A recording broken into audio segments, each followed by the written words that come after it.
Hey guys, welcome to another New World video. In today's video I wanted to talk about gear progression in New World, not to complain about it today or anything like that, although I certainly could. No, in this video I specifically want to address those of you who have been returning for Season 1 and haven't played in a long time, or those of you who just hit 60 and are wanting to get into this new content but feel stuck and are not sure how to move forward and get going with your expertise. So in this video, what I will try to do is share with you some tips and steps that you can take to get there faster that you may have missed or were unaware of with the current changes. I will begin this video by assuming you are fresh 60 or close to it with 500 expertise and an average gear score of 500 to 545 and you're struggling to get to 600 quickly. So, where do you begin? Now, like always in New World, I bet you have that guy who tells you to just go to the market and buy a set of gear, right? Well, this is partially correct, but not entirely. I will explain why and how I do it on my alts. So, since the changes to the watermark system to the expertise system, when you purchase and equip a high gear score item that is well above your current expertise in that slot, you will notice that that piece of gear gets a line through it, and a new number shows beside it. This is because what the game does is meet you in the middle. You receive 50% of the bonus gear score above and beyond your current expertise and no more. So, this is not ideal, especially if your plan was to hop into Genesis runs or play as a solo dad trying to raise your expertise. Now, this can still help you, but only if you do it properly and cheaply, because you won't be wearing this stuff for very long. And there is a way to get a higher gear score right away, much cheaper, even for free, because there is a bit of a way to sidestep this whole system, at least temporarily. The first way is using event patterns. These will require some investment though, but have the added benefit of being self-crafted, and self-crafted gear does not squish like bought gear. So when equipping this stuff, you will see it keeps its 600 gear score. So you're looking at roughly 3,000 coins per slot. Again, a sizable investment, but a crazy shortcut and a power boost that will make you perform much better, allowing you to get easy slots in expedition runs and get your gear score up much faster. Although there is a cheaper way though, and this is to purchase inexpensive 2-perk 590 purples with very specific perks. What you're going to be looking for is corruption resistance, then a secondary stat that will benefit you. The reason for this is because at the moment corruption resistance works versus acid and brimstone, and doing your daily acid chest runs there will be an invaluable source of expertise bumps, coins, scarabs, everything, even named items. So being strong enough to survive these will be a game changer for you at this stage. Now that you have this, it is very important that you fully complete your Brimstone Sands quest line. The reason here is quest rewards. Much like self-crafted items, these do not squish, and the quests in Brimstone Sands will provide you with weapons of gear score 605 to 615 for every single weapon type except hatchet. Then of course, complete the easy quest chain for the Season 1 story and you will receive also these weapons. As you can see, all 615. You will also receive an amazing 615 helmet. So you see, you're already off to an amazing start and these weapons will serve two purposes. First, they're a huge spike in power for you for the time being as you progress in your expertise, but will serve another purpose later, a very important one that we will get into in a moment. So you're going to want to hold on to these, even the ones you don't plan to use. Now that you have these, you can now set out to farm named items to fill your other various slots. There are named items that drop from easily soloable mini-bosses throughout the world, and it won't take you much time at all to get them. I have a full video series of each of these bosses linked in the description, but the reason you will want to do this is because named items also do not suffer the penalty for you being low expertise, and they are guaranteed to drop 590. And can even be upgraded later to 600 and become legendary, which of course is less important because most of them you won't want at 600 expertise. This is just gear to get you going. For now, the important thing is you can easily farm yourself a full set of 590 gear, and none of it will squish. Free of expertise squish with 615 gear score weapons that also don't squish.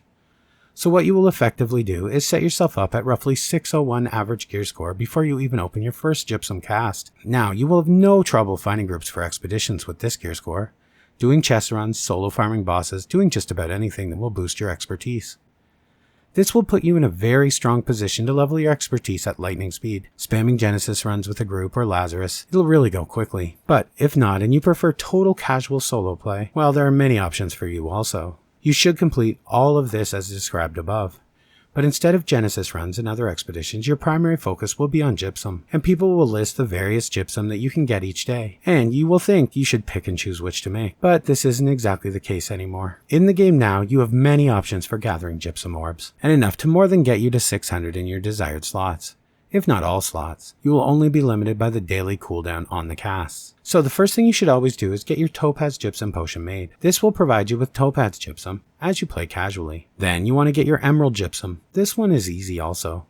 You simply need the aptitude in anything, hit a few trees, whatever. Your Outpost Rush Gypsum is recommended, because it is remarkably easy now to get the mandatory 500 points. Don't worry about how you perform at first. Although, I do have some tips later in this video, but just do it. Not only will you get your Gypsum twice per day, but you will also get an OPR crate, which will provide you with bonus expertise bumps when opened. So, once you get all these Gypsum each day, then head over to your faction representative in whatever zone you prefer to do your 3 daily faction quests. Then use the marks you receive to buy 2 Gypsum Orbs. Another amazing new source of Gypsum Orbs are quest rewards from Brimstone Sands. But an even bigger source is the old legendary weapon quests. These offer garbage weapons no one will want to use, but don't bypass them. They recently changed them to give Gypsum Orbs at every stage. That's almost 22 Gypsum Orbs per quest, and will allow you to complete simple quests and gain tons of Gypsum Orbs. Also, any quest in any endgame zone like Shattered Mountain, Reekwater also give Gypsum Orbs for each quest completed, so there's no need to limit yourself to just the Gypsum alone. I've posted a complete video guide on the weapon quests and the Gypsum. If you want more detail, it can be found in the description. You can also get additional Gypsum Orbs using Infused Arcana, Armoring, Weaponsmithing, Engineering, and Jewel Fragments. These can be used at any Gypsum kiln to make additional 5 casts per day, and the price recently has plummeted in value due to the OPR crates being upgradable to 600 gear score, and then people salvaging them when they don't get what they wanted.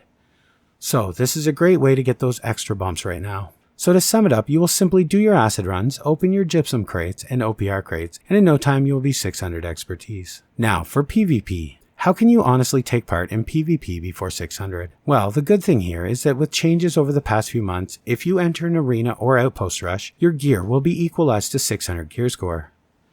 So if you are wearing 550 gear score purples with the appropriate PvP perks, resilience and freedom or whatever, it will be brought up while in the game to 600. So you can more than contribute and enjoy the game modes well before 600 gear score.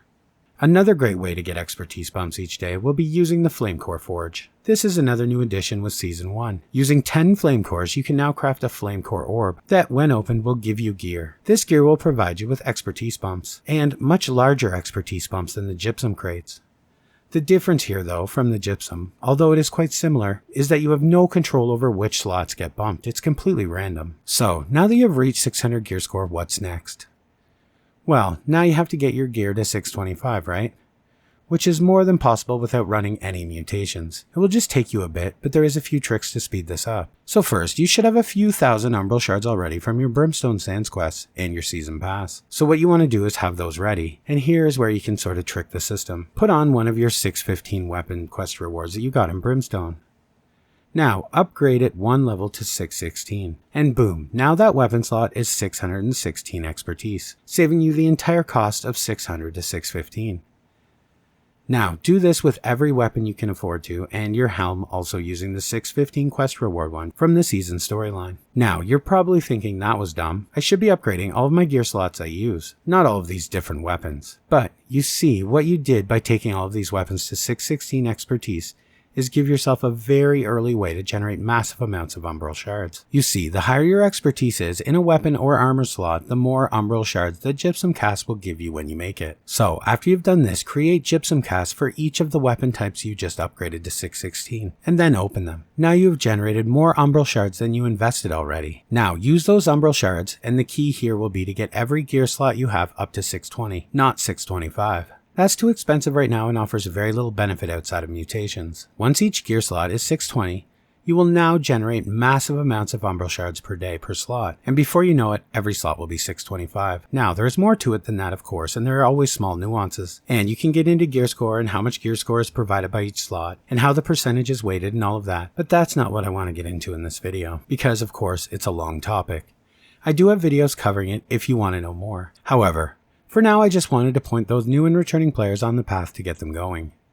If you have any further questions, please feel free to ask. And as always, guys, thanks for watching, and I will see you in the next one.